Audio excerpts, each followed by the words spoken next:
Recently, there was an incident in Civil Hospital Quetta where a resident doctor was attacked with acid, and she is stable now, I believe. But the question is, why does this keep happening, right?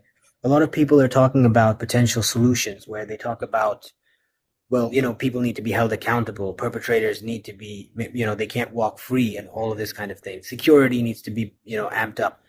And all of that is true, but all of this is dealing with the symptoms. All of this is just a band-aid. This is not addressing the root of the problem, which is why does this happen in the first place?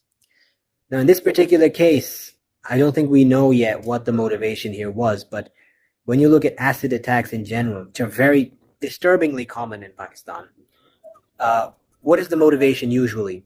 Either someone was rejected, like a proposal for marriage was rejected, or a woman has done something that the family deems dishonorable, and so they, exact retribution in this way. This is usually the motivation.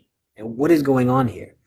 There seems to be this sense of like men believing that they have the right to judge and police women's behavior. And if they do anything that they deem to be inappropriate or out of line, they feel that they have the right to punish them, right?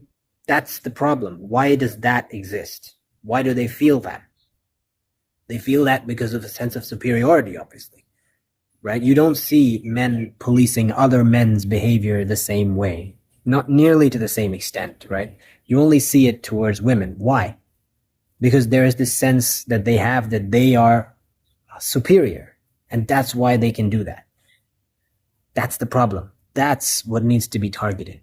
And that is something that is taught to young boys and young men, from childhood, both implicitly and sometimes explicitly. Sometimes you literally hear people preaching this kind of thing from the pulpits even, So that's the problem. It's that sense of superiority. We often see it. I mean, even if you look at evolutionary psychology, there is a concept called pseudo-speciation, where you see that whenever people are divided into in-group and out-group, there is a tendency for mistreatment towards those considered out-group, almost as if they're a different species. That is pseudo-speciation. It's the same sort of thing we're seeing here, this dehumanization, this treatment of them of women as being less than, this feeling of entitlement, as if men, feel like they have the right to judge or police women's behavior. That's the problem. Yes, we should amp up security. Yes, we should hold people accountable. All of that is true. But along with that, there needs to be more of a focus on the root cause, more of a focus on why is this happening in the first place.